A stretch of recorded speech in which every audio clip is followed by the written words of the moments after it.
Queridos, eu quero compartilhar uma palavra com vocês hoje, vocês sabem que o meu perfil é de ensino, mas hoje eu quero que a gente possa mergulhar um pouco mais, talvez seja um pouco denso, então eu preciso que você, esteja comigo, acompanhe. Essa foi uma palavra que Deus deu para a Dani ontem de manhã, no devocional dela, e a gente ficou meditando nisso, e acabou nascendo essa mensagem que eu quero compartilhar com você, e ela é muito importante para aquilo que a gente acredita que Deus tem para frente, a partir desse ano em especial. Então eu quero que você vá comigo para 1 de Reis, primeiro livro de Reis, capítulo 13.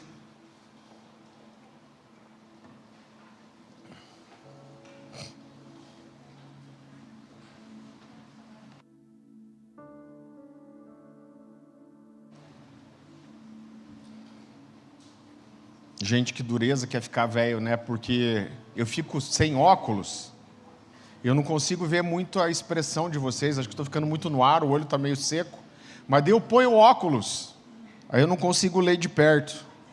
Então, eu estou vendo que logo eu vou ficar igual aqueles tio que ele está lendo, ele pega, vai falar, ele pega o óculos. Ou eu vou arrumar um monóculo daquele, que deu eu alterno. 1 de Reis, capítulo 13, versículo 11. Esse é um texto não muito fácil de entender, mas eu quero tentar mergulhar nele com você. É um texto um pouquinho longo que a gente vai ler, mas é importante. Morava em Betel um profeta velho.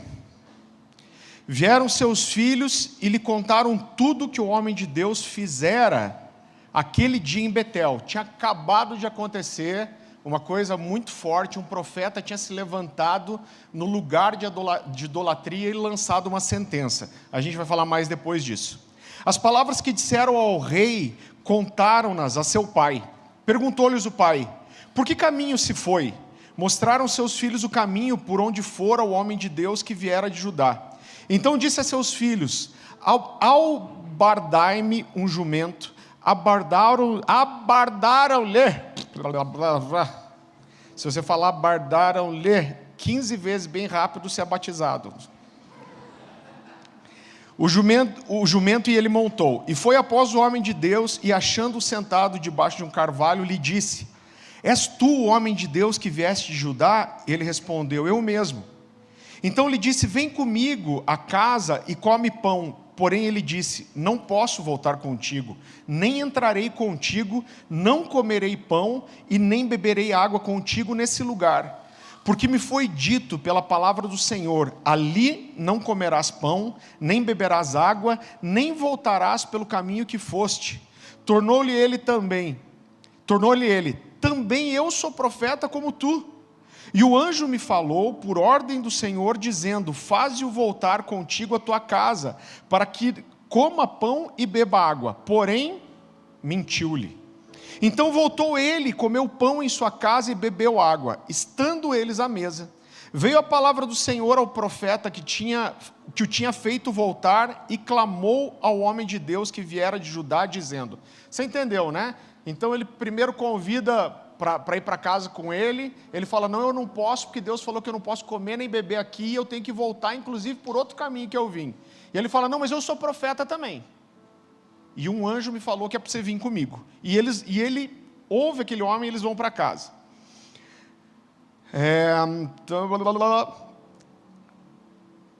Estando eles à mesa, veio a palavra do Senhor ao profeta que o tinha feito voltar, e clamou ao homem de Deus que viera de Judá, dizendo: assim diz o Senhor, porquanto foste rebelde à palavra do Senhor, e não guardaste o mandamento do Senhor que o Senhor teu Deus te mandara, antes voltaste e comeste pão e bebeste água no lugar de que te dissera: não comerás pão e nem beberás água, o teu cadáver não entrará no sepulcro dos teus pais.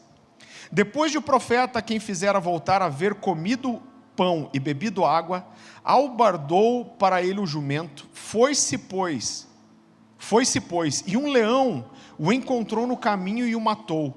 O seu cadáver estava tirado no caminho, e o jumento e o leão parados junto ao cadáver.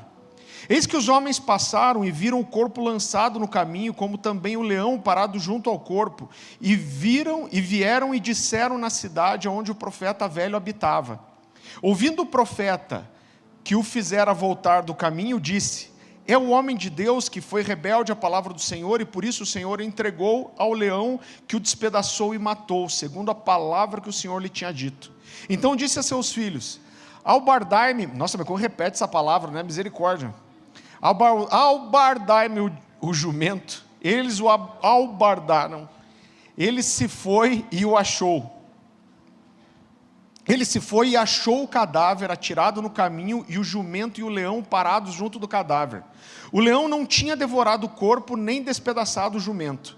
Então o profeta levantou o cadáver do homem de Deus, e o pôs sobre o jumento, e o tornou a levar. Assim veio o profeta velho à cidade, para chorar e o enterrar. Depositou o cadáver no seu próprio sepulcro, e o prantearam, dizendo: ah, irmão meu.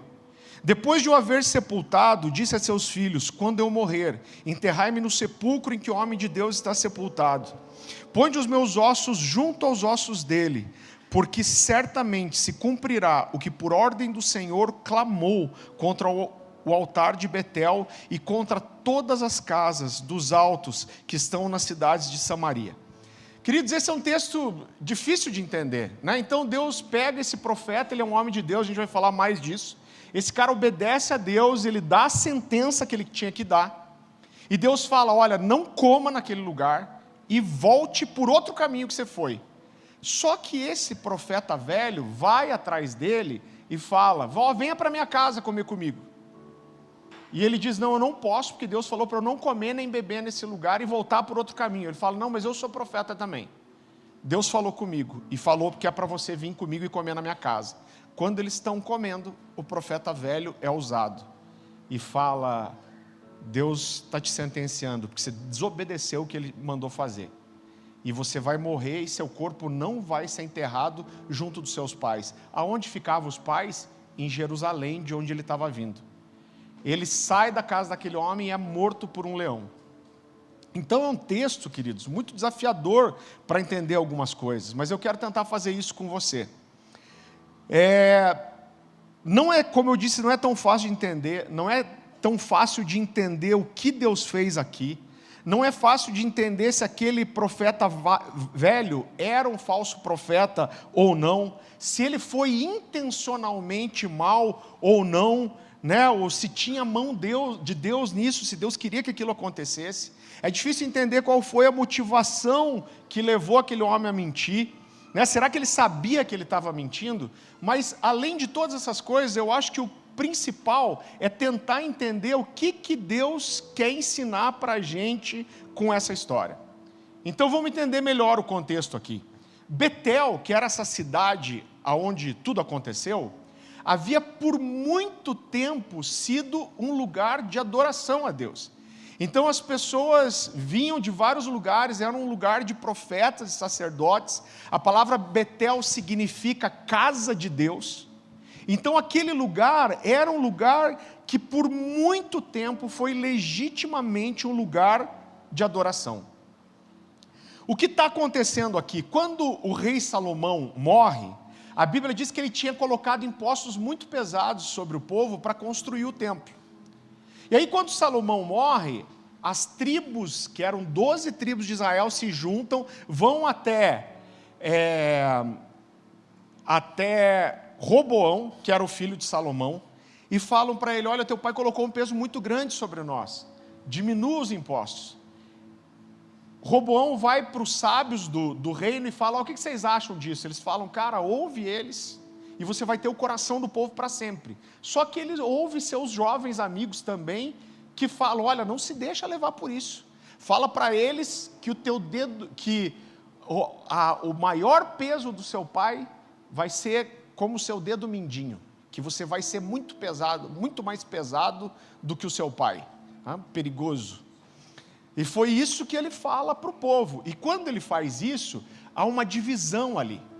Então 10 tribos se separam de Roboão, né? e ficam só 2 tribos com Roboão, que é a tribo de Benjamim e a tribo de Judá. Todas as outras 10 tribos se separam e eles se tornam inimigos. As 10 tribos que se separam começam a chamar a si mesmas de reino de Israel.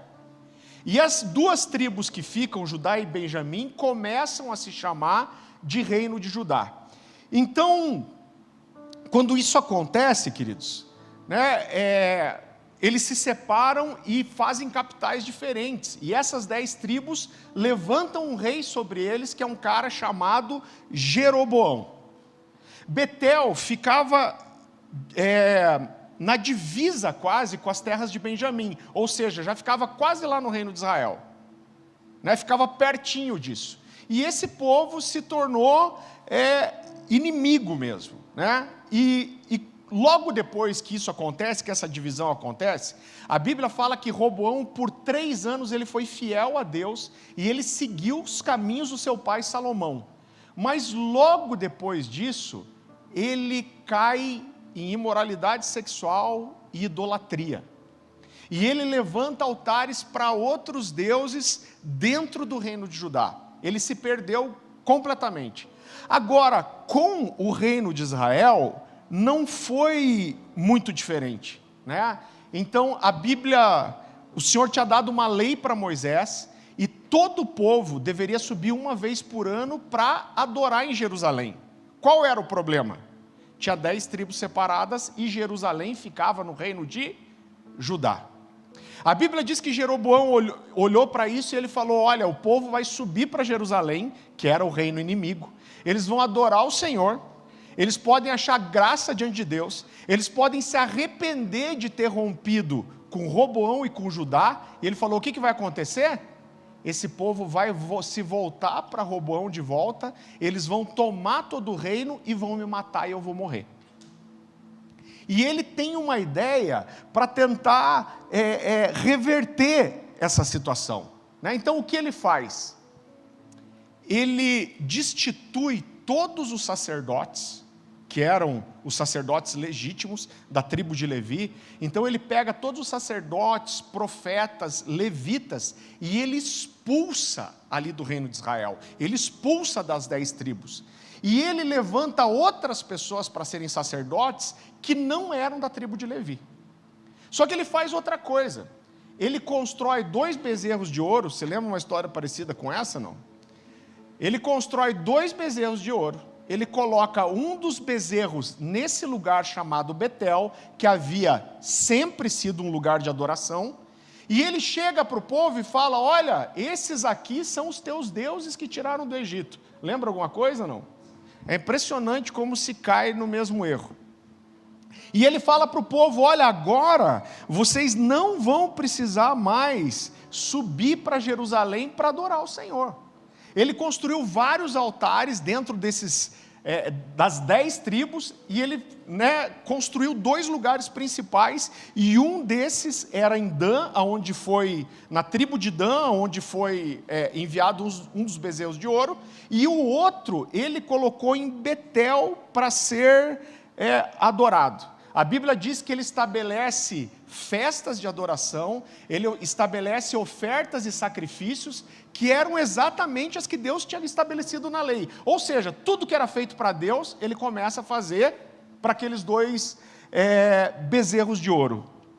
Só que Deus se enfurece com isso, e Deus levanta um profeta na tribo de Judá, no reino de Judá, que era o reino inimigo. Então Deus levantou esse profeta para profetizar contra Jeroboão.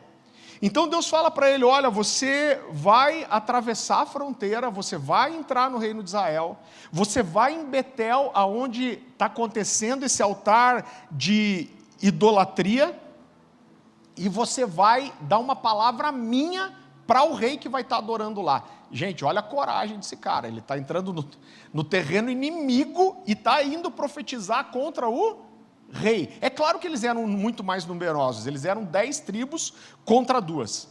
E olha o que acontece, vá comigo lá para 1 de Reis, capítulo 13. Está acompanhando comigo? Está tranquilo, né? Eu sei que há muita história, mas até por não ser uma história tão conhecida, a gente tem que recapitular algumas coisas. Então, 1 de Reis, capítulo 13, versículo 1. Isso aqui é o que aconteceu antes do texto que a gente leu, da sentença que ele deu e como ele foi morrer. Isso é o que ele fez antes. Eis que por ordem do Senhor, veio de Judá a Betel um homem de Deus. E Jeroboão estava junto ao altar para queimar incenso. Então ele estava lá em Betel, oferecendo idolatria. Clamou o profeta contra o altar, por ordem do Senhor, e disse: altar, altar, assim diz o Senhor, eis que um filho nascerá da casa de Davi, cujo nome será Josias, o qual sacrificará sobre ti os sacerdotes dos altos que queimam sobre ti incenso. Então ele está dizendo, vai se levantar outro rei, e ele vai matar esses sacerdotes que estão oferecendo idolatria aqui. Cujo nome será Josias, o qual sacrificará sobre ti os sacerdotes dos altos que queimam sobre ti incenso. Os ossos humanos se queimarão sobre ti. Deu naquele mesmo dia um sinal dizendo, esse é o sinal de que o Senhor falou, eis que o altar se fenderá e se derramará as cinzas que há sobre ele. Tendo o rei ouvido as palavras do homem de Deus, que clamara contra o altar de Betel, Jeroboão estendeu a mão sobre o altar dizendo, prendei-o. Mas a mão que estendera contra o homem de Deus secou, e não podia recolher. O altar se fendeu, e a cinza se derramou do altar, segundo o sinal que o homem de Deus apontara por ordem do Senhor. Então disse o rei ao homem de Deus, implora por favor do Senhor teu Deus, e ora por mim. Ficou mansinho, né? Para que eu possa recolher a mão. Então o homem de Deus implorou o favor do Senhor, e a mão do rei se recolheu e ficou como antes. Disse o rei ao homem de Deus, vem comigo à casa, e fortalece-te, e te recompensarei. Porém o homem de Deus disse ao rei, ainda que me desse metade da tua casa, não iria contigo, e nem comeria pão, e nem beberia água nesse lugar, porque assim me ordenou o Senhor, pela sua palavra dizendo, não comerás pão, e nem beberás água, e nem voltarás para o caminho de onde foste. E se foi por outro caminho, e não voltou pelo caminho de onde viera a Betel. Então, gente, olha a autoridade desse homem. Esse homem vai no território inimigo, ele entra no centro de adoração, onde o povo estava adorando, aonde o rei estava adorando, né? Ele denuncia o pecado de Jeroboão, ele denuncia a idolatria, e ele fala, Deus vai queimar os sacerdotes que você levantou, Deus vai te castigar pelo que você fez com Betel, nesse lugar que por tanto tempo foi um lugar de adoração ao Senhor. Depois de sentenciar que haveria juízo do Senhor, o rei quis prendê-lo, provavelmente para matá-lo. A Bíblia diz que a mão do rei se secou para defender o profeta. Com isso Deus está dizendo o quê? Fui eu que levantei, ele é meu, e eu vou proteger ele, porque ele é um profeta meu. A Bíblia diz que a mão dele se ressecou, e ele fala, pede para Deus que recolha a minha mão. A Bíblia diz que o altar se fendeu. Gente, esses altares eram construídos de pedra. Então Deus parte o altar, as cinzas caem. Então esse era realmente um profeta verdadeiro, um homem de Deus. O rei Jeroboão tenta seduzir ele, era um rei de 10 tribos, de um reino gigantesco. Ele fala, vamos para casa comigo. O que ele está dizendo é, você veio de a pé, faz tempo que você não come, que você não toma água, e você está andando, vamos para minha casa, que eu vou te dar pão, água, e eu vou recompensar você. E o que o profeta responde? Ele diz, de jeito nenhum eu vou com você, nem que você me desse metade da sua casa. Quando ele diz metade da sua casa, ele está dizendo que você me desse metade do que você tem. Eu não iria, porque Deus me falou que eu não posso comer nesse lugar, eu não posso beber nesse lugar, e eu preciso voltar embora por outro caminho. Então ele tinha uma ordem aqui, diretiva e objetiva de Deus. Então Deus levou ele lá para denunciar o pecado de Jeroboão, e denunciar o que ia acontecer em consequência desse pecado. Deus fala para ele, você não pode comer nem beber nesse lugar. Por que Deus fez isso? O motivo para mim parece claro. Porque Deus não queria que pudesse parecer que ao ele se sentar na mesa e comer com aquelas pessoas, ele estava oferecendo algum tipo de aprovação para aquele lugar. Deus está dizendo, esse lugar está contaminado com idolatria. Não coma nesse lugar, não tenha comunhão com essas pessoas, não sente a mesa deles. Deus queria mostrar que aquele lugar estava contaminado e Deus condenava aquilo. Ele não deveria correr o risco de passar uma imagem errada. E o que Deus está dizendo é, seja uma voz profética naquele lugar. Fale o que eu estou dizendo para você e depois vá embora. Não permaneça lá, não coma naquele lugar, não beba naquele lugar e volte por um caminho diferente de onde você veio. Então as ordens de Deus, elas eram diretas, elas eram simples e elas eram claras. E o homem de Deus estava obedecendo. Ele estava fazendo tudo exatamente como Deus tinha ordenado, mas aí, no meio disso, aparece um profeta velho. E aqui, querido, nós temos alguns sinais, apesar de ser difícil ter toda a certeza de o porquê aquele profeta velho fez aquilo, mas eu acredito que a gente tem alguns indícios. A primeira coisa que a gente precisa considerar é que aquele profeta velho era um profeta. Ele era um profeta. Deus chama ele de profeta. A Bíblia chama ele de profeta. E depois que ele leva o profeta para sua casa com uma mentira, Deus fala com aquele profeta velho e fala, olha, ele errou, fala para ele que ele errou e diz para ele que eu vou matá-lo. E tudo que ele profetiza se cumpre. Então ele era um profeta de verdade, né? Então o profeta do reino de Judá, tinha lançado uma palavra, uma sentença contra Jeroboão. Ele manifestou o poder sobrenatural de Deus. Ele fez com que o altar se rompesse. Ele secou a mão do rei. Ele rejeitou o convite do rei para ir embora. É um rei dizendo, vou te dar, nem que você me desse metade da tua casa, eu não ia com você. Então ele rejeitou o convite de um rei, mas ele não conseguiu rejeitar o convite do profeta. É claro que aquilo que ele fez foi muito impactante. As pessoas que viram, provavelmente tinha muita gente lá. A gente não sabe se os filhos do profeta velho viram mesmo o que aconteceu, ou se só eles ouviram falar, mas a verdade é que a notícia começou a se espalhar, e tudo que aquele homem fez foi muito impactante. Esses jovens correm para a casa do seu pai, que eu olho para isso e eu entendo que era um homem de Deus. Eles falam o que tinha acontecido, e aqui a gente precisa entender algumas coisas. Lembra que eu falei para vocês que Jeroboão tinha levantado outros sacerdotes que não eram da tribo de Levi? Por quê? Porque ele havia expulsado do reino de Israel os sacerdotes, profetas e levitas. E quando ele expulsou, isso foi no início, e esses sacerdotes, profetas e levitas voltaram para o reino de Judá, porque naqueles 3 primeiros anos, Roboão, filho de Salomão, estava sendo fiel ao Senhor ainda. Então eles voltaram, todos esses profetas, sacerdotes, voltaram, os genuínos, e começaram a adorar o Senhor em Jerusalém. Vá comigo para 2 Crônicas, capítulo 13.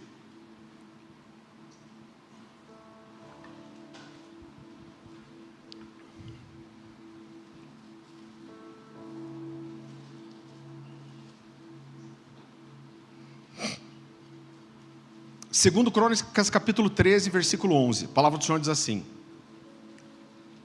Pode abrir lá que eu te espero.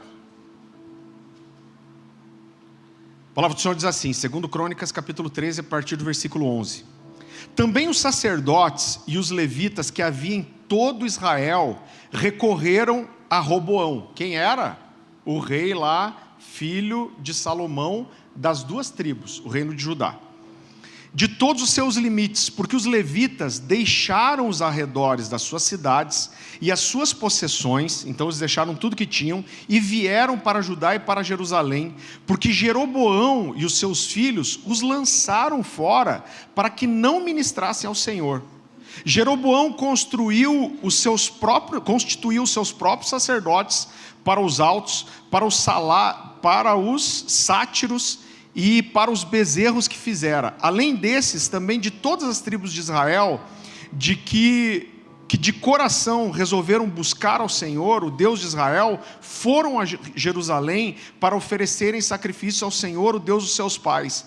Assim fortaleceram o reino de Judá e corroboraram com Roboão, filho de Salomão, por 3 anos, porque por 3 anos eles andaram no caminho de Davi e de Salomão. Então olha só, quando Jeroboão expulsa os levitas e os sacerdotes, eles voltam para Jerusalém, mas não só eles. Haviam outras pessoas que perceberam que Jeroboão estava se perdendo, e eles voltam também para o reino de Judá. Queridos, por que isso é importante? Porque a pergunta aqui é, por que aquele sacerdote velho permaneceu em Betel? Por que ele não foi com os outros sacerdotes, com os outros levitas? Quando eu olho para isso, eu vejo que a Bíblia faz questão de dizer que aquele era um profeta velho. Então, provavelmente, esse homem havia vivido a vida inteira em Betel. Aquele ali havia sido um lugar legítimo de adoração ao Senhor. E ele não saiu com os outros homens de Deus, ele ficou naquele lugar, mesmo vendo Jeroboão transformar Betel, que era um lugar de adoração ao Senhor, em um lugar de idolatria. Então o que parece mais provável para mim aqui, é que quando a Bíblia ressalta que ele era um profeta velho, talvez ele fosse velho a ponto de não ter força o suficiente, energia o suficiente, para deixar tudo que ele tinha e voltar para Jerusalém. Talvez ele tivesse poucos anos de vida, e ele não tivesse a disposição emocional, física, para abandonar tudo que ele tinha. Provavelmente ele tinha poucos anos de vida aqui, e ele decidiu simplesmente ficar naquele lugar e esperar o fim dos seus dias ali em Betel, onde ele viveu a vida inteira. Eu vejo às vezes nos comentários bíblicos as pessoas dizendo que esse profeta velho era um falso profeta.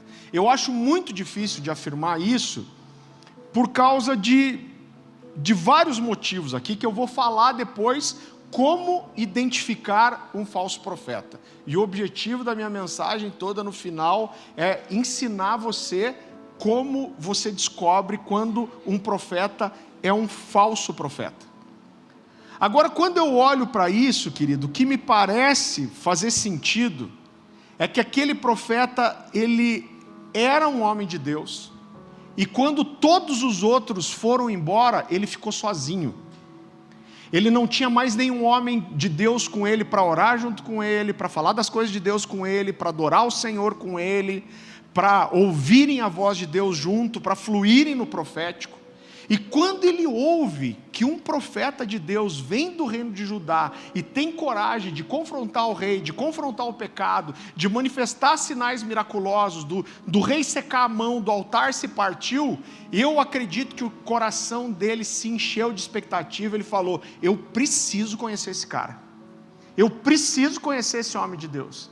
E ele manda os filhos prepararem ali o jumento. Aquele homem estava andando a pé, ele pergunta para os filhos por onde ele foi. Eles falam: foi por aqui. E ele vai com um jumentinho atrás desse profeta.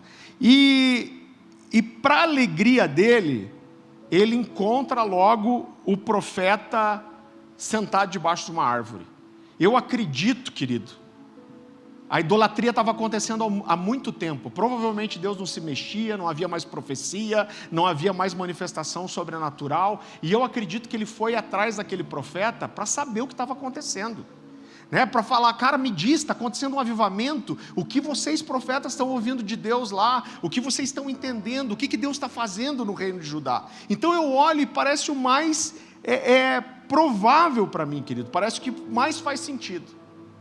Quando esse profeta velho encontra o profeta de Judá, ele fala assim: foi você que fez aquele rebu lá em Betel? Foi você que secou a mão do rei? Foi você que, pela palavra do Senhor, fez o altar se partir? E ele diz: sou eu mesmo. E ele fala, olha, vamos voltar comigo para Betel. Ele já tinha saído de Betel. Vamos voltar comigo para Betel, venha para minha casa, descanse, coma pão, beba água. O mesmo convite, só que claro, em menor escala que o rei tinha feito. E ele começa bem, porque ele fala, olha, eu não posso voltar para Betel com você. Porque Deus me falou que era para eu ir dar a palavra, e não era para eu comer nem beber em Betel, e era para depois disso eu ir embora, não é para eu voltar. Mas aí o profeta velho diz para ele, não, mas eu sou profeta também. E um anjo falou comigo. E esse anjo falou que é para você voltar comigo e comer e beber na minha casa. Então olha, querido, que triste isso. Porque esse homem, ele foi fiel a Deus e corajoso o suficiente para rejeitar o convite do rei. Mas ele não teve, quando eu olho ele sendo seduzido por esse profeta velho, caindo na história dele e seguindo ele, eu entendo que o que faltou para ele não foi coragem, o que faltou para ele não foi amor ao Senhor, o que faltou para ele foi discernimento. O que faltou para ele foi entendimento, porque quando uma coisa com uma roupagem espiritual, com a imagem de ser uma coisa de Deus, veio até ele cedeu. Rejeitar o rei era fácil, ele sabia que o rei era idólatra, mas rejeitar um cara que estava dizendo que era um homem de Deus, não foi tão fácil para ele. Então ele segue aquele profeta velho, ele se senta à mesa, e aí aquele homem tem uma palavra de Deus de verdade. Queridos, muita gente diz, como eu falei, que ele era um falso profeta. Eu não acredito. A prova disso é que depois ele diz, Deus vai te matar, e você não vai ser enterrado junto dos seus pais, e é o que acontece. Eu vou falar mais disso depois, mas o que caracteriza um falso profeta não é necessariamente esse profeta liberar uma palavra que não se cumpra. Por quê? Porque um profeta de verdade pode errar. Então eu vou dar um exemplo bem simples para você que aconteceu comigo. Quando eu tinha ali uns 17 anos, eu fazia parte de uma igreja e, por incrível que pareça, eu tocava contrabaixo na época. Não se empolgue, não peça para eu tocar, porque eu já era ruim 25 anos atrás, agora, então... Aquela época parecia que eu era ruim. Hoje, parece aquela época. Então, eles tinham uma ceia de músicos, que era feito só com o time de adoração. E eu tô lá, e o pastor da igreja, que eu não conhecia muito, ele vem e fala para mim assim, esse não é seu chamado. Seu chamado não é a música. Você precisa deixar isso. E eu lembro que no dia eu peguei meu contrabaixo, botei na capa, dei para uma pessoa e nunca mais peguei nesse instrumento. Nem Deus aguentava eu tocando. Só que antes disso, aconteceu uma outra coisa. Esse pastor veio orar, que era o meu pastor Silas, que está lá em Uberlândia hoje. Ele veio orar por mim quando eu ainda estava no time de louvor. E ele falou assim, Farley, eu estou vendo letras descendo sobre a sua cabeça. São várias letras. Elas descem em redemoinho e entram em você. E Deus me disse que existe uma graça em você para escrever. Ele falou, estou te dando uma palavra de Deus. Escreva, ande com papel e caneta, porque Deus vai te dar letras de música. Você vai estar em momentos e Deus vai falar com você e você vai começar a escrever letras de música. Irmão, eu recebi aquilo e eu penso no negócio de andar com caneta no bolso, que é um negócio perigoso, né? Eu comecei a andar com caneta e papel no bolso. Só que o tempo foi passando, na minha cabeça talvez perto de uns 2 anos. E eu comecei a andar com o pastor Silas, eu fiquei 6 meses integral com ele, quando eu tinha ali 18, 19 anos. Quando eu estava andando com ele, eu lembro que um dia eu lembrei da profecia, e eu falei, pastor, deixa eu te falar uma coisa, você lembra que você me deu uma palavra sobre eu escrever? Ele falou, lembro. Eu falei, pois é, você me deu uma palavra que eu escrevi letra de música, e eu falei, cara, não aconteceu. E ele me ensinou uma lição que eu vou levar para o resto da vida. Ouça bem o que eu vou te falar. Ele falou assim, Farley, eu vou te ensinar como um profeta de verdade fala uma coisa que não é de Deus. Ele falou: quando eu fui orar por você, eu vi as letras descendo sobre a sua cabeça, e Deus me falou: existe uma graça na sua vida para escrever. Ele falou: só que eu olhei para o contexto, você fazia parte do time de adoração. O que era mais óbvio? Deus vai dar letra de música para ele. Aí ele falou: ó, a parte das letras, e Deus te dá uma graça para escrever, é de Deus. A parte do louvor é minha, tá? Então pode descartar. Simples. Paulo fala: em parte profetizamos, em parte conhecemos. Então é assim que um profeta erra. Eu lembro que uma vez eu fui orar por um jovem na igreja, e quando eu coloquei a mão na cabeça dele, ele caiu. E quando ele caiu, eu vi, irmão, eu tive uma visão assim, no espírito, eu não vi aberto, mas eu vi um caderninho na mão dele. Sabe aquele caderninho com espiralzinho assim, que você vira para cima? E eu vi uma caneta, estava todo escrito aquele caderninho, o que parecia para mim uma caneta tinteiro. Sei que é uma coisa que quase ninguém usa, mas você sabe que a caneta tinteira ela é bem preta e fica borradinha. E eu vi aquela cena, eu sabia que Deus estava me mostrando alguma coisa, e eu fiquei em pé olhando ele para o chão, pensando: o que significa isso? E eu fiquei tentando discernir. Chegou uma hora que eu falei: cara, se eu tentar traduzir isso, eu vou correr o risco de falar uma coisa que não é de Deus. Aí eu ajoelhei no chão, fui no ouvido dele, eu falei: cara, eu não tenho a mínima ideia do que significa isso, mas eu vi um caderninho, eu vi uma caneta, estava tudo escrito com uma caneta preta forte, que parecia uma caneta tinteiro. Amém. E levantei e saí. E foi esquisito. No dia seguinte, eu fui para a igreja, estava tendo uma sala de oração, e a hora que eu estava chegando com o carro, esse cara estava saindo pela porta da igreja. E aí ele parou na porta do carro, eu estava dentro do carro, ele apoiou na janela, e ele falou assim: pastor, foi isso aqui que você viu? E ele tirou do bolso o caderninho e a caneta. Ele trabalhava com artes visuais, eu não fazia, mas ele fazia muito desenho na caneta nanquim. Caneta nanquim, que parece mesmo uma caneta tinteiro. E ele falou assim: pastor, eu tenho muita dificuldade de me expressar às vezes falando. Então às vezes quando eu estou no meu tempo com Deus, em vez de eu ficar orando, eu escrevo as minhas orações. Eu escrevo para Deus. E quando você me falou aquilo, eu entendi que era Deus me dizendo: eu sei o que você está orando, e eu sei o que está no teu coração. Mas eu poderia ter tentado dar uma interpretação para aquilo e errado muito feio, provavelmente. Então, querido, aquele homem talvez tenha mentido deliberadamente só para ter um tempo com aquele homem. Tipo, eu quero muito estar com esse cara, vou mentir para ele.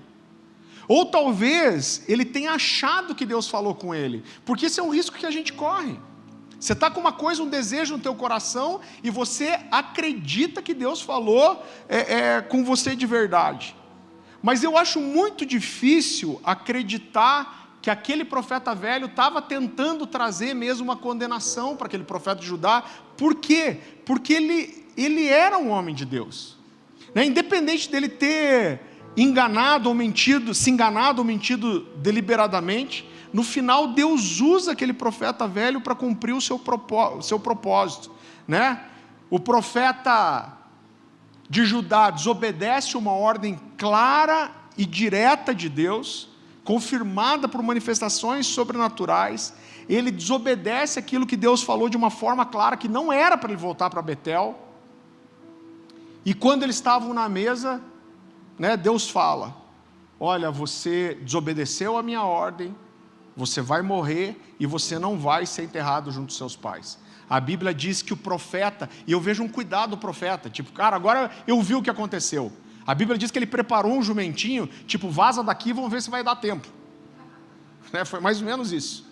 Preparou o jumento para ele sobe no jumento e ele vai embora. Mas a Bíblia diz que um leão alcança ele no caminho. E esse leão mata ele. Agora olhe como existem coisas sobrenaturais nisso aqui. Não só a palavra se cumpre, Mas a Bíblia diz que o leão mata o homem, mas não come seu corpo. Ele deixa o corpo ali. Segunda coisa, tinha um jumento, provavelmente bem gordinho. E o leão não ataca o jumento. Não só isso. A Bíblia diz que outras pessoas passam ali e elas veem o corpo no chão, elas veem o jumento que não saiu dali, mesmo com o ataque do leão, e eles veem o leão do lado guardando o corpo. Então aquele leão ficou ali para que aquele corpo não fosse tocado, para que um outro animal selvagem não levasse aquele corpo. Quando a notícia chega para o profeta velho, olha, o homem que estava aqui com você, que deu a palavra em Betel, ele morreu, e o leão ainda está lá guardando o corpo dele. Então, apesar de esse profeta de Judá ter desobedecido a Deus, Deus honrou ele. Deus guardou o corpo dele para que não fosse comido. Deus mandou o profeta ir buscar seu corpo. Deus levantou pessoas para chorarem a morte dele, e Deus preparou um enterro digno. A Bíblia diz que o profeta velho chora em cima do corpo dele e diz: ah, meu irmão.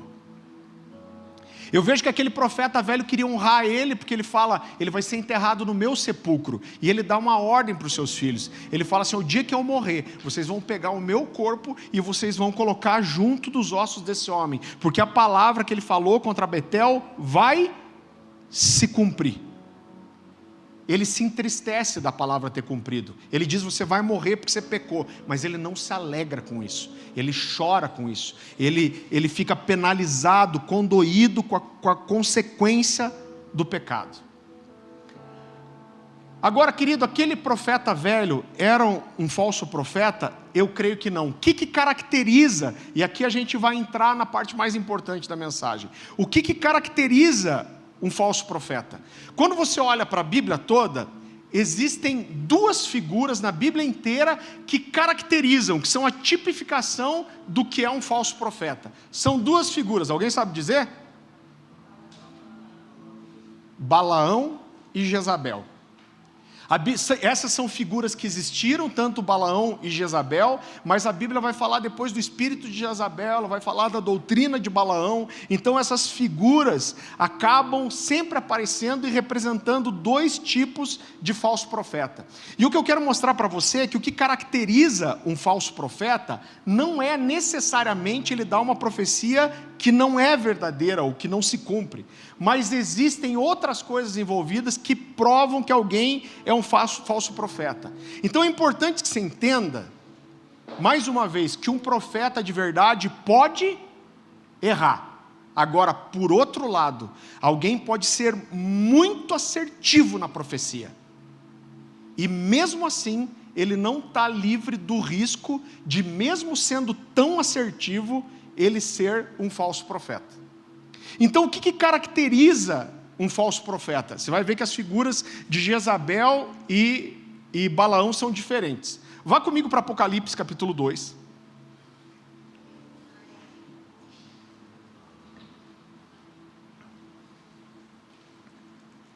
Está claro aí, gente? Está tranquilo?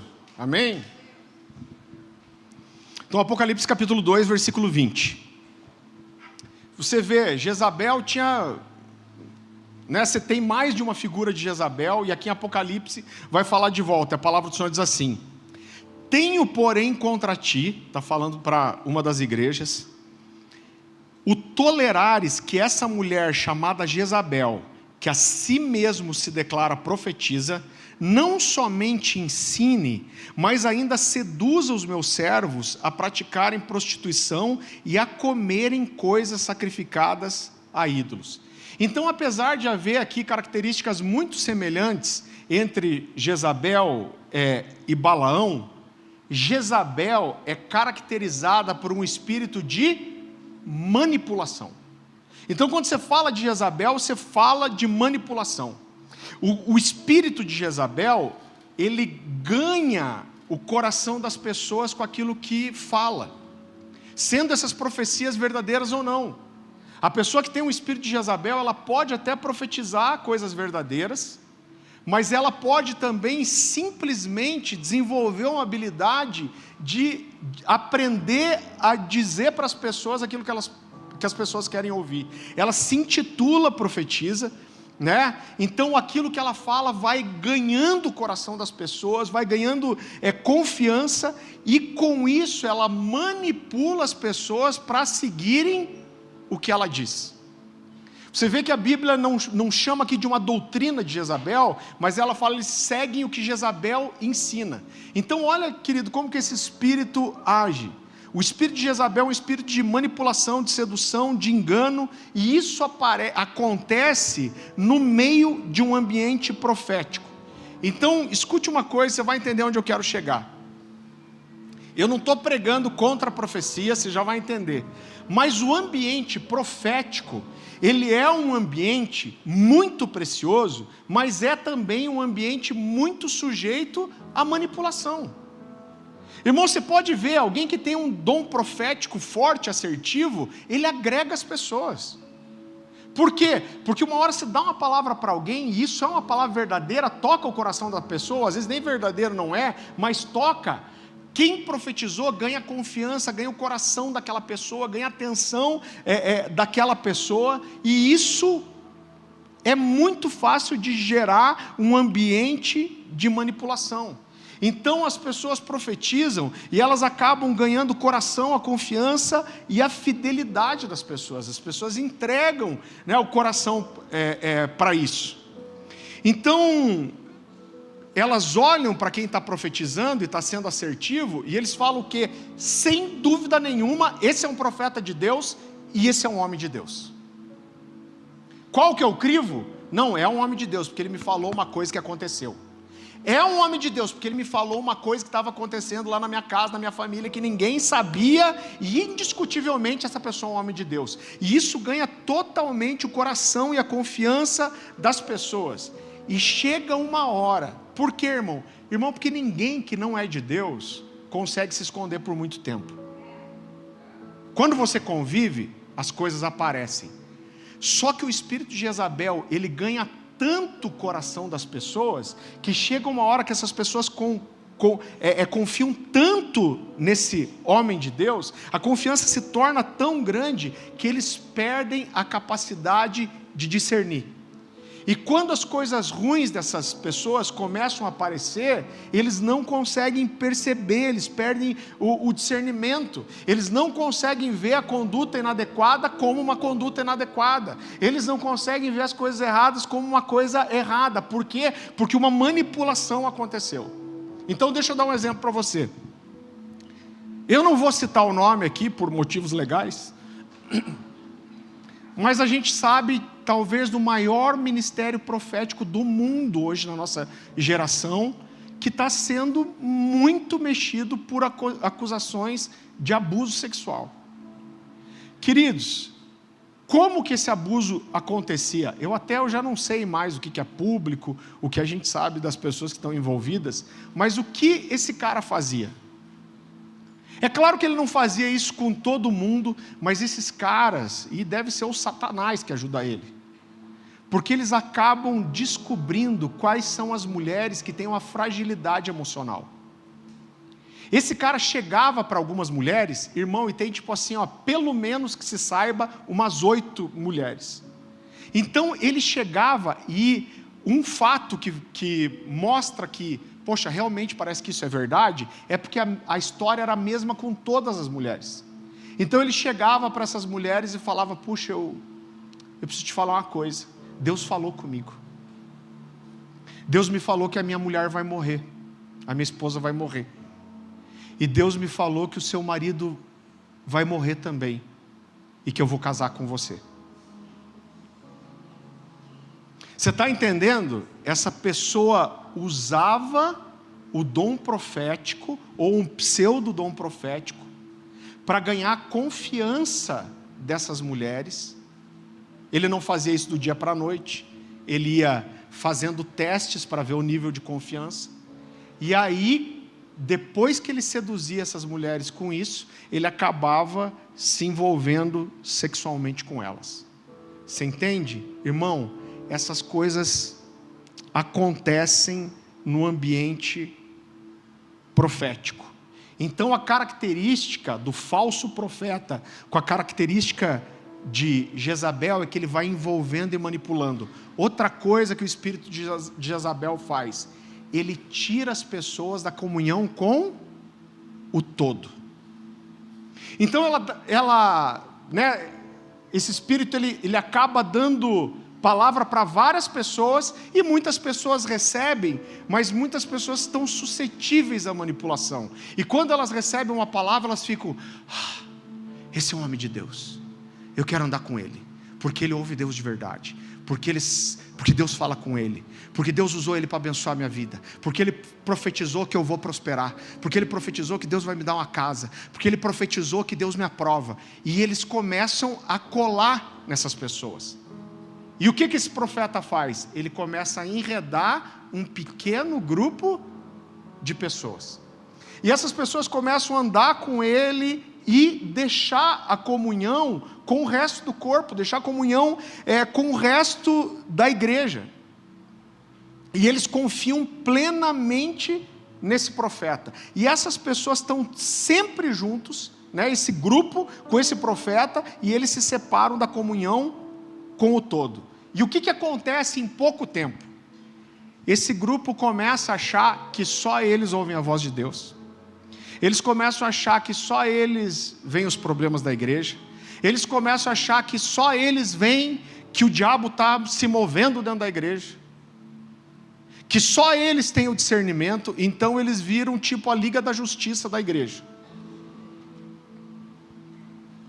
Então, queridos, isso vai acontecendo com o tempo, e esse grupo se torna assim: puxa, Deus fala com a gente, o diabo está fazendo isso, o diabo está fazendo aquilo. Você entende que é uma manipulação? E como isso separa esse grupo do todo? Porque eles começam a acreditar tanto naquela pessoa, que eles desacreditam do resto.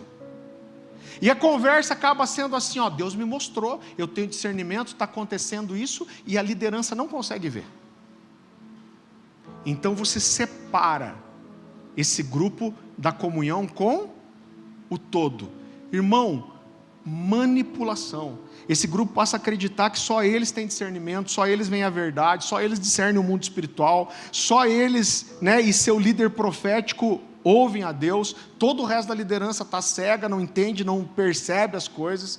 Então o espírito de Jezabel é um espírito de manipulação sutil, que aos poucos vai induzindo as pessoas ao julgamento, ao erro. Agora, que para esse espírito consiga fazer isso, ele precisa fechar essas pessoas num mundinho, num pensamento, para que as pessoas não tenham a comunhão com o todo.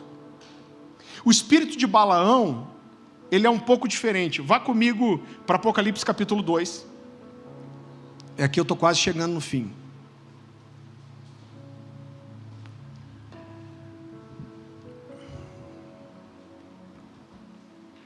Apocalipse capítulo 2, versículo 14.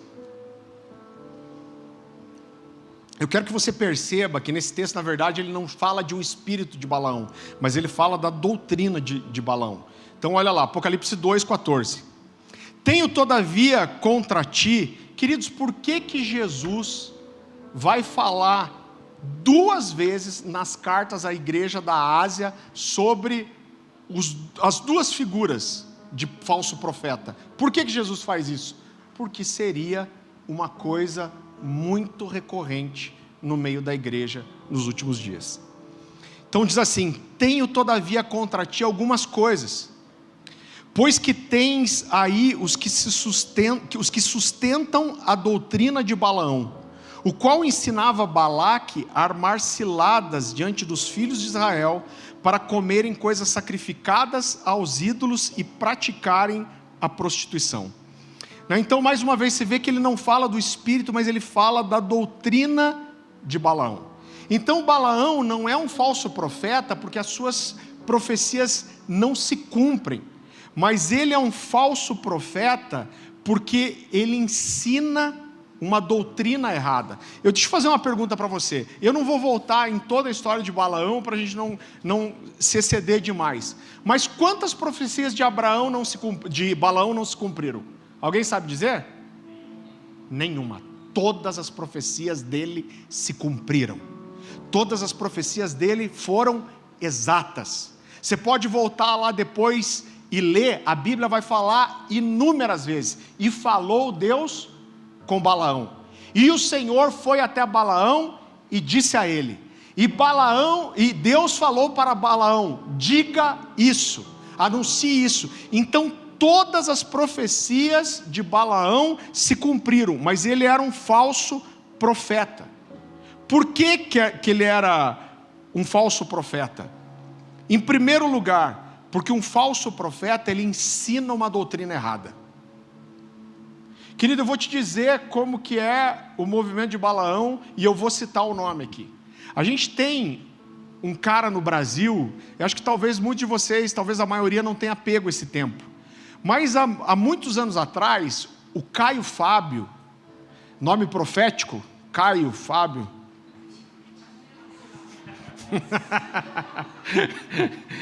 perdão aí se tem algum Caio, vou até fazer e voltei gente, desculpa, foi só uma resvalada. Esse cara era provavelmente o pastor mais conhecido e respeitado do Brasil. Eu vou te dar uma ideia, Caio Fábio era um cara hoje como o pastor Luciano Subirá, era um cara que todo mundo respeitava, ouvia e admirava. O que Caio Fábio fez? Ele teve um envolvimento com a secretária dele, sexual. Quando isso veio à luz, ele abandonou a esposa e foi embora com a secretária. Tá? Queridos, Caio Fábio é provavelmente um dos caras mais inteligentes da nossa geração. E como que Caio Fábio engana com a doutrina? Cara, ele é incrível para escrever. Eu lembro que eu li uma vez, ele publicava umas cartas, ele publicou uma carta que uma mãe mandou para ele. A história da mãe era a seguinte: ela tinha uma filha que tinha acabado de se formar em direito. Essa filha foi assaltada, sequestrada, estuprada e morta. E ela manda uma carta para Caio Fábio e ela fala, como eu vou acreditar que Deus existe assim? Irmão, a resposta dele para ela, cara, é uma das coisas assim mais fundamentadas biblicamente e emocionantes que eu já li. Então esse cara, ele conhece as escrituras. Agora o que ele faz? Eu vi um outro texto do Caio Fábio, que ele denunciava como que é quando você não é verdadeiro, não é falsidade, tipo a hipocrisia da igreja. Muito bom, senhor Diego. Se você é careca, seu pensamento chega mais rápido aí. É mais ligeiro o download. Voltei. Voltei não, me perdi o que eu ia falar. Então ele estava denunciando a hipocrisia da igreja. Ele falava assim, a igreja é hipócrita, porque a igreja não ama como deveria. Aí ele fala, as pessoas não buscam Deus, elas esperam que o líder busque, eles ouçam Deus, elas querem ouvir do líder. Então ele ia falando um monte de coisa que era verdade, irmão, que eram coisas bíblicas. Vamos pensar assim, um texto de 3 páginas, mas no meio de 3 páginas, aonde ele fala muita verdade, muita coisa de Deus, muita exposição bíblica, ele diz assim, e a igreja é hipócrita, porque ela prefere ver o seu pastor infeliz e deprimido, do que sendo feliz com outra mulher. Então, aqui, a doutrina é errada. Você está entendendo? Esse falso profeta, com o perfil de Balaão, ele é a pessoa que tem a habilidade de manipular a doutrina. Ele ensina o engano, ele ensina coisas que estão fora de princípios bíblicos. A segunda característica desse profeta com o perfil de Balaão é que ele procura vantagem sempre. Então você deve lembrar a história de Balaão, né? Então o que acontece? O povo de Israel tinha saído do Egito e começa a tomar posse da terra prometida. Balaque era rei de Midian, e quando ele vê o povo de Israel chegando, ele fala, cara, eu estou lascado. Esses caras vão chegar aqui e matar todo mundo, e vão tomar meu reino e vão me matar. Aí ele vai atrás de Balaão, que era conhecido por ser um homem de Deus, e ele fala assim: eu quero te pagar para você profetizar contra o povo de Israel. Quando Balaão vai profetizar contra o povo de Israel, isso acontece 3 vezes. Ele vai profetizar contra o povo de Israel, e Deus fala para ele: não, você vai abençoar. E ele declara a bênção. E aí Balaque fica indignado com ele, ele fala: eu não posso profetizar uma coisa que Deus não fala comigo. Você está entendendo que esse cara, a profecia era assertiva também? Você está entendendo que Deus falava com ele? E por 3 vezes ele tenta profetizar contra Israel, mas ele não consegue. Ele sabia que ele não podia amaldiçoar o que Deus abençoava. Só que mesmo assim, mesmo Deus falando com ele, mesmo ele conhecendo os princípios, ele acha um jeito de manipular a situação para que ele recebesse favor financeiro, mesmo que isso separasse um monte de gente de Deus, e mesmo que isso matasse um monte de pessoas. Então o caráter desse falso profeta com o perfil de Balaão é que ele é imoral, ele mente, ele se envolve com pecados sexuais, ele tem uma vida oculta, o caráter dele é desaprovado. Ele pode acertar todas as profecias, mas o caráter dele não é o caráter de um homem de Deus. Você está me entendendo? Então vá comigo para Números capítulo 24.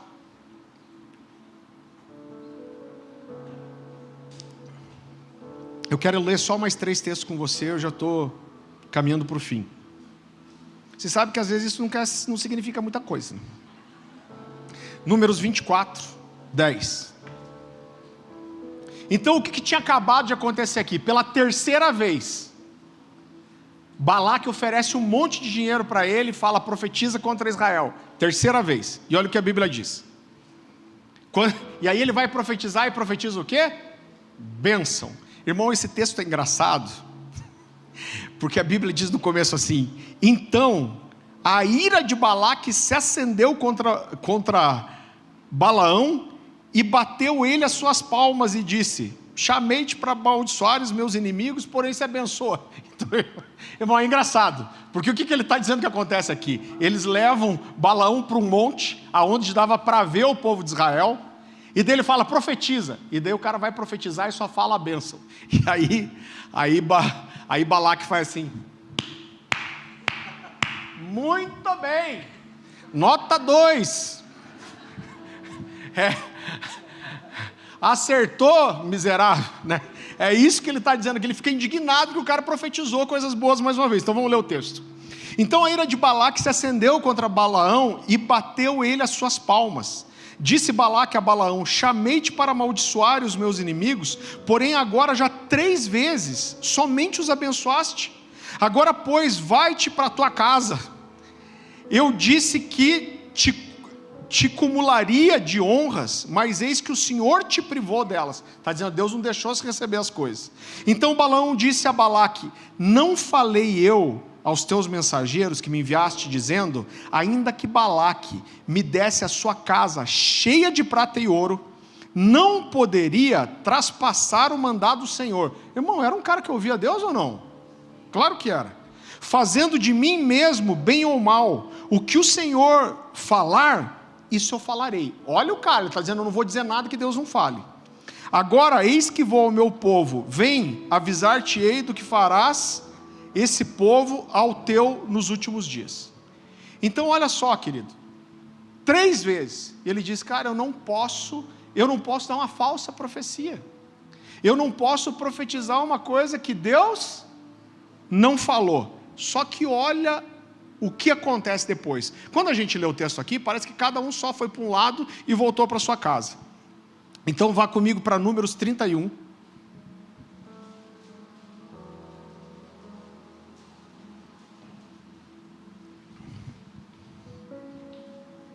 Números 31, versículo 16.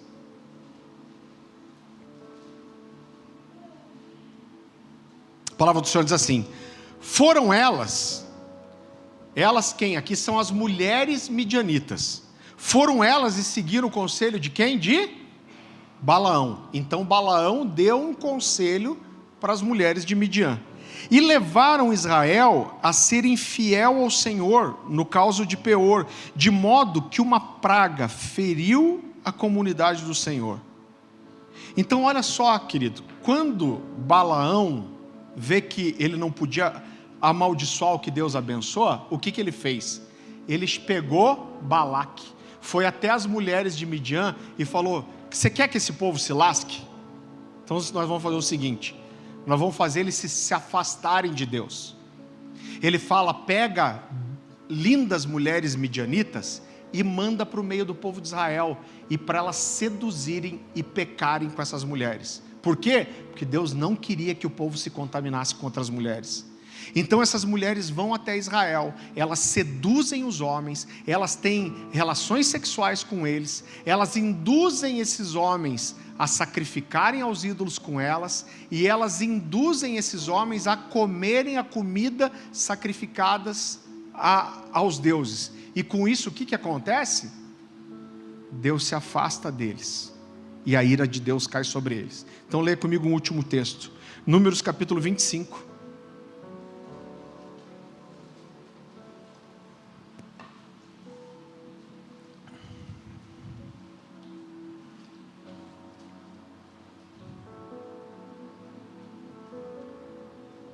Versículo 1. A palavra do Senhor diz assim: habitando Israel em Sitim, começou o povo a prostituir-se com as filhas dos moabitas. Eu falei midianitas, mas é moabitas. Os midianitas metidos, nem tem nada a ver, então. Essas convidaram o povo aos sacrifícios dos seus deuses, e o povo comeu e inclinou-se aos deuses dela, juntando-se Israel ao Peor. E o que aconteceu? A ira do Senhor se acendeu contra Israel. E aqui Balaão conseguiu fazer o que Balaque queria. Então, querido, quando eu olho para isso, eu vejo que Balaão, ele é intencionalmente mau. Então ele sabia, mesmo ele sendo alguém que ouvia a voz de Deus, a voz do Senhor, ele quis prejudicar o povo. E o que ele tinha em troca? Como diz o pastor Eros, pilas. Pilas, ele teve benefício financeiro. Então, mesmo fazendo aquele povo pecar contra Deus, mesmo ferindo o coração de Deus, ele faz aquele povo, ele ajuda Balaque a fazer o povo pecar. Por quê? Porque ele só pensava nele, ele queria o benefício próprio.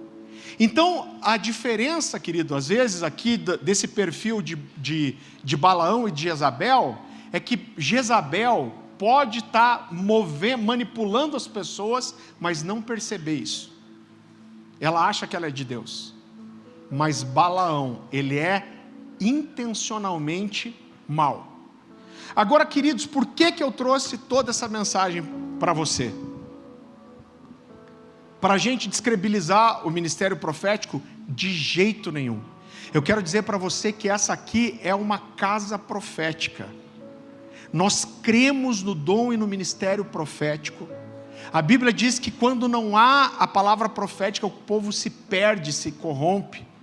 A Bíblia fala para não desprezar a profecia. Nós entendemos, a Bíblia diz que o fundamento da igreja são os apóstolos e profetas, não é nem o pastor o fundamento da igreja. Então nós entendemos que quem governa, quem lança são os apóstolos e profetas. O ministério profético, ele precisa andar junto com a igreja e junto da liderança. Paulo vai dizer, vocês todos podem profetizar. Por quê? Porque o dom profético, ele precisa ser compartilhado. Todos podem profetizar, mas existem pessoas que têm essa comissão profética. Agora, o que acontece, queridos? O ministério profético, ele tem essa capacidade de causar um grande estrago numa igreja. Então isso leva com que muitas pessoas, muitos pastores, muitos líderes tenham medo do ministério profético. Então assim, não, eu não quero que tenha profeta na igreja, eu não quero que tenha um movimento profético. Por quê? Porque eu já vi essa história, isso aí da B.O. Daqui a pouco você levanta um profeta, começa a manipular as pessoas e leva um monte de gente embora. Você vai ouvir isso de um monte de pastor. Eu quero ter um compromisso com você aqui, eu não vou fazer isso. Eu não abro mão do ministério profético. Em vez de proteger você de ter profetas no nosso meio, sabe o que eu vou fazer? Eu vou ensinar você a como lidar com o profético. Porque para um profeta manipular as pessoas, para que o profeta manipule alguém, essa pessoa precisa não saber julgar a profecia, essa pessoa precisa não saber lidar com a profecia, essa pessoa precisa não saber que quando ela recebe uma coisa, ela precisa levar isso para o julgamento da liderança. A Bíblia fala, vendo profetas, falem 2 ou 3, os demais julguem. Então, irmão, o que a gente vai fazer aqui é ensinar você a discernir a profecia. Agora, eu entendo que essa é uma comissão de Deus. Nós temos como igreja uma comissão profética. Eu tenho começado, eu e o presbitério, a gente tem orado por algum tempo. Nós estamos juntando algumas pessoas que a gente sabe que tem uma comissão profética. Não é só a gente que profetiza, mas que tem uma comissão profética, a gente tem instruído essas pessoas. A gente vai investir na vida delas. Nós queremos edificá-las para que a gente tenha um movimento profético na igreja que sirva a todo o resto. Quando a Bíblia fala dos 5 dons do ministério, ela fala dos profetas. E os 5 dons do ministério são para quê? O que Efésios 4 diz?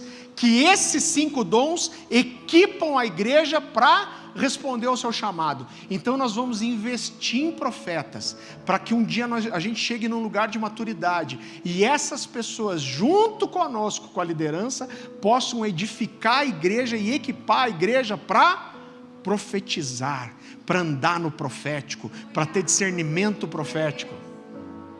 A gente vai voltar com uma coisa aqui. A gente tem a sala de oração sexta-feira. Eu já posso falar que vai mudar? O horário ainda não está estabelecido?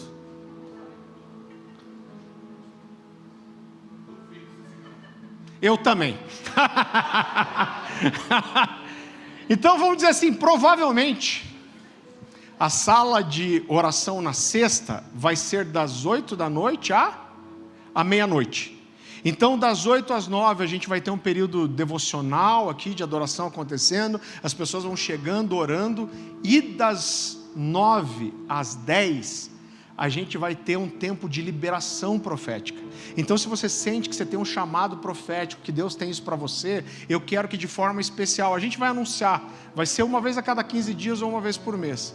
A gente vai gerar um ambiente aqui para que as pessoas possam liberar palavras proféticas umas para as outras. A gente pode ter ensino ou não, mas os pastores vão estar junto. Então se alguém tiver uma palavra profética, irmão, vai liberar.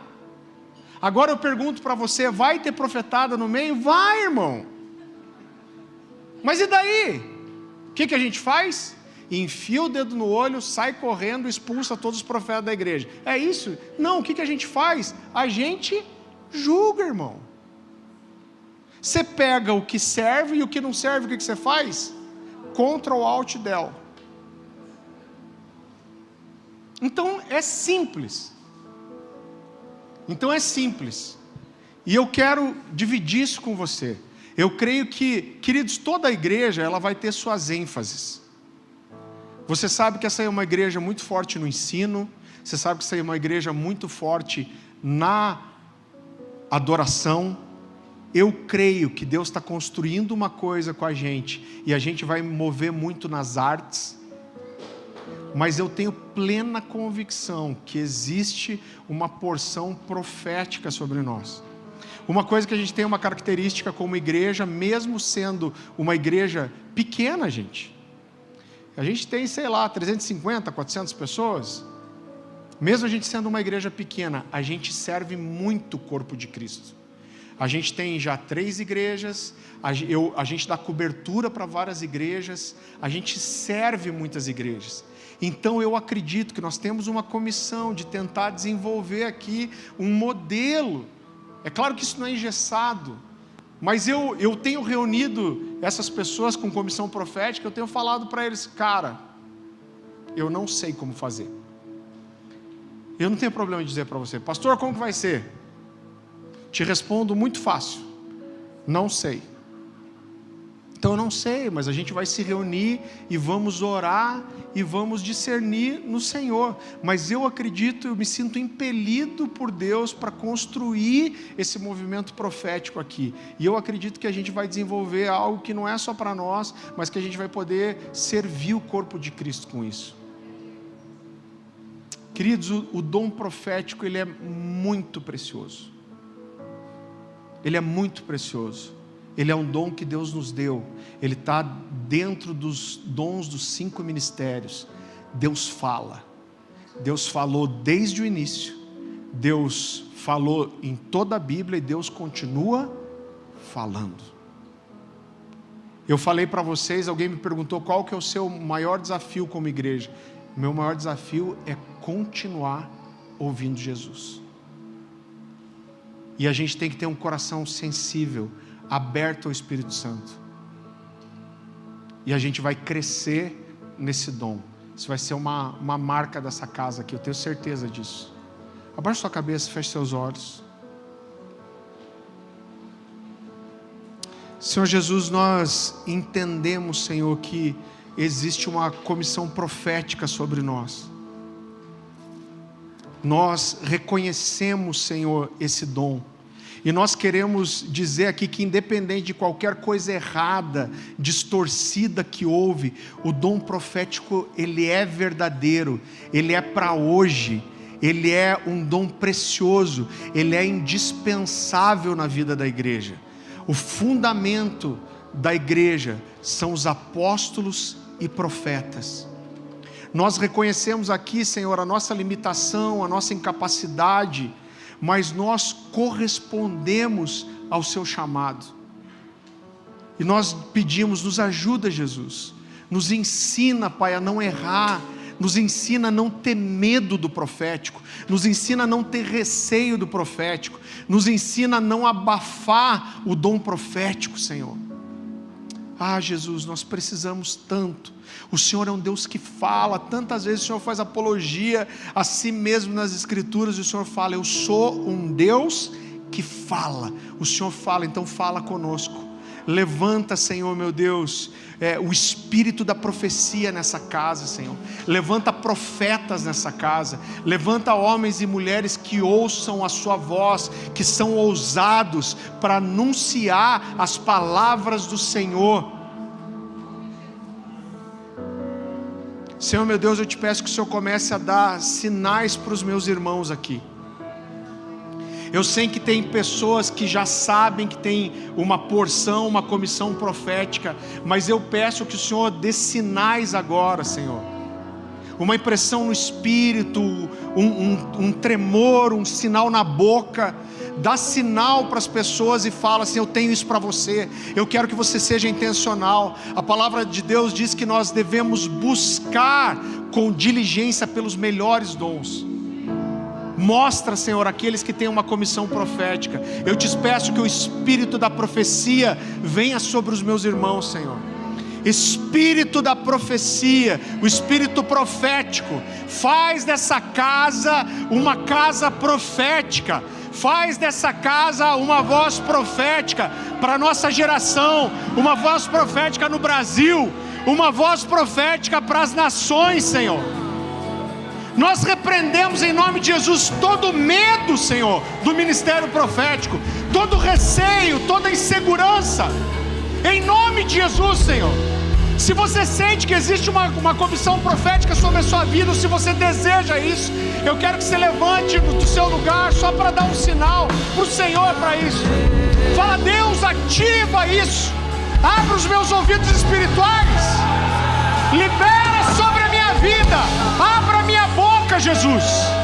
Abra a minha boca. Abra os meus ouvidos espirituais, Senhor. Abra o meu discernimento. Abra os meus olhos. A palavra de Deus fala que nos últimos dias os jovens terão visões, os velhos sonharão sonhos. O espírito da profecia virá sobre a igreja como nunca aconteceu antes. Esse é um sinal da vida do Senhor, da igreja dos últimos dias. Ela é uma igreja que profetiza, ela é uma igreja que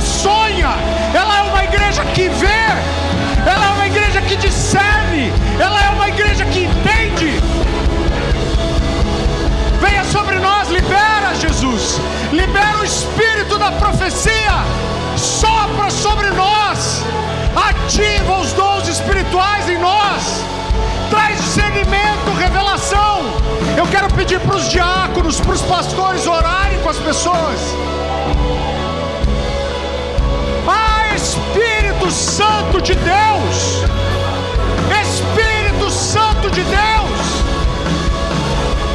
nos usa, Senhor, para arrancar do meio da igreja todo medo do ministério profético, toda insegurança do ministério profético, todo preconceito com o ministério profético. Shia labaroma secas, chama checaralas, sicaralama checaralas.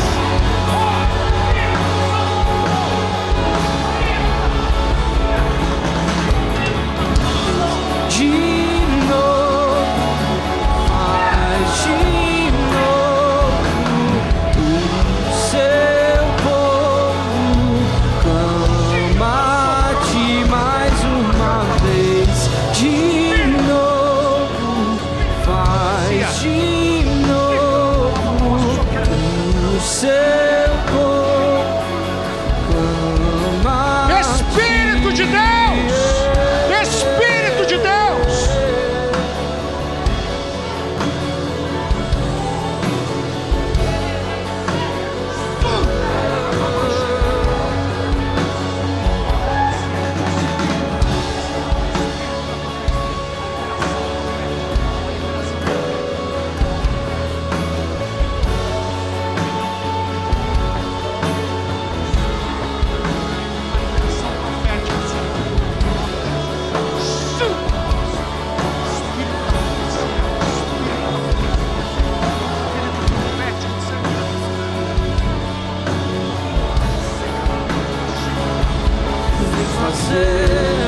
O que nenhum homem fez e fazer o que a história nunca viu, vem cumprir tudo escrito em Joel.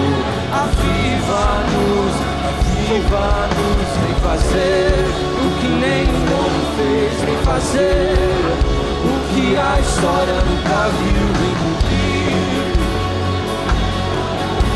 Aviva-nos.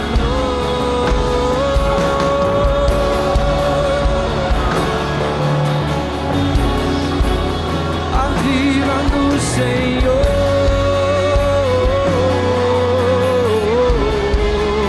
aviva-nos, Senhor,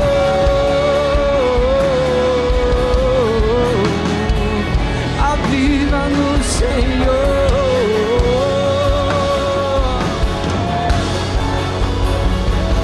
Que seja hoje, seja agora, vem derrama o teu Espírito. Que seja hoje, seja agora, vem derrama o teu Espírito. Que seja hoje, seja agora, vem derrama o teu Espírito. Que seja hoje, seja agora,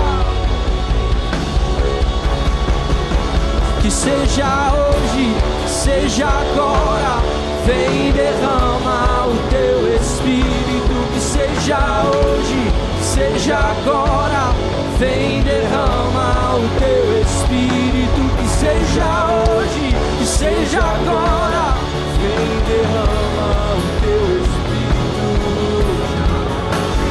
Seja agora. A terra clama, a terra chama, mais uma vez queremos ver Yeshua descer. Aqui sobre nós a terra chama, a terra clama. Mais uma vez queremos ver Yeshua ser.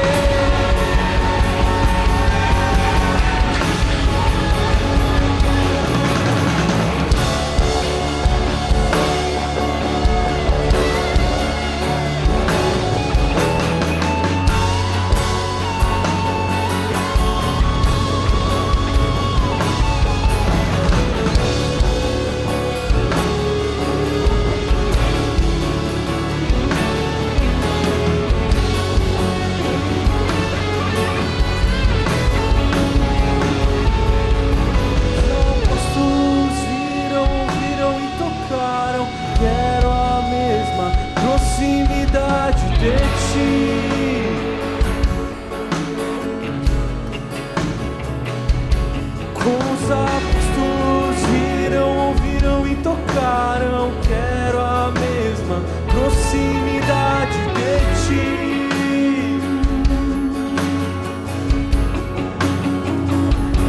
Como os apóstolos viram, ouviram e tocaram, quero a mesma proximidade de ti.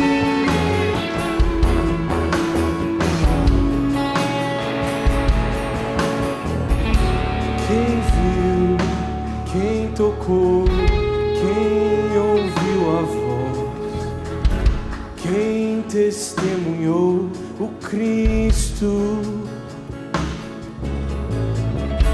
Quem viu, quem tocou, quem ouviu a voz, quem testemunhou o Cristo. Quem viu, quem tocou, quem ouviu a voz, quem testemunhou o Cristo. Quem viu, quem tocou, quem ouviu a voz, quem testemunhou.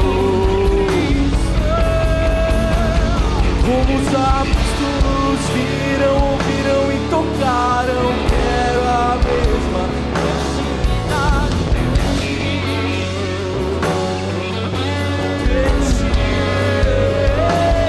Como os apóstolos viram, ouviram e tocaram, quero a mesma proximidade de ti.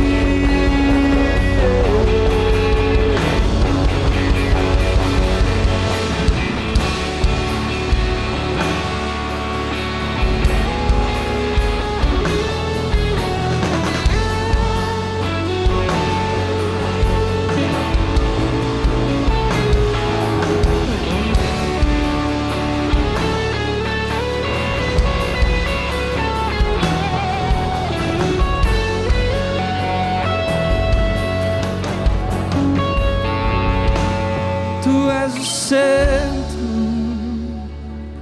o primeiro, o fundamento, Jesus.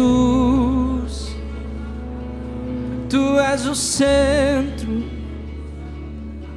o primeiro, o fundamento, Jesus. Jesus,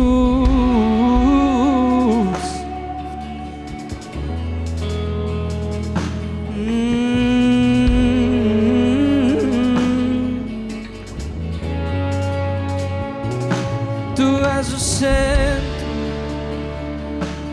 o primeiro, o fundamento, Jesus. Tu és o centro, o primeiro, o fundamento, Jesus, o alvo da minha adoração, motivo da minha devoção. Meus olhos fixos estão em ti. O alvo da minha adoração, motivo da minha devoção. Meus olhos fixos estão em ti. És o alvo da minha adoração. Meus olhos fixos estão em ti. O alvo da minha adoração, motivo da minha devoção. Meus olhos fixos estão em ti. És o motivo, és a razão, és o motivo, és a razão. Tu és o motivo, és a razão. és o motivo, és a razão. E eu encontrei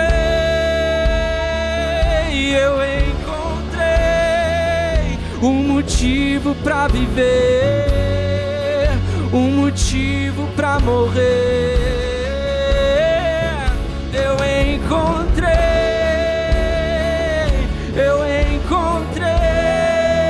um motivo pra viver, um motivo pra morrer.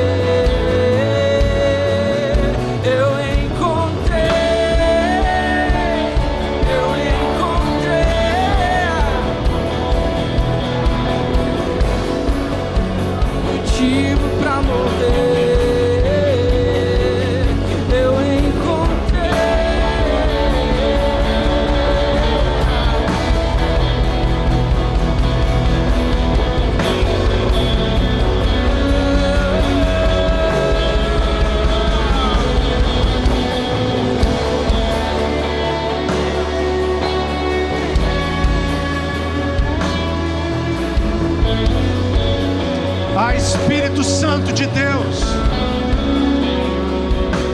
lança fora de nós todo medo, toda insegurança. Venha sobre nós coragem, ousadia, ativação profética. Espírito Santo de Deus, Espírito Santo de Deus. Senhor meu Deus, mais uma vez, com uma autoridade sobre essa casa, em alinhamento com o nosso presbitério, nós cremos no dom profético, nós desejamos, Senhor, que essa casa, que a Cornerstone seja uma casa profética, Senhor. Nos ensina, nos guia, nos fortalece, nos traz discernimento e nos guarda, Senhor. Obrigado, Jesus. Obrigado por falar conosco, Jesus. Nos deixa sensíveis à sua voz, nos deixa sensíveis à sua palavra, nos deixa sensíveis ao seu toque, Senhor. Em nome de Jesus, em nome de Jesus, Senhor.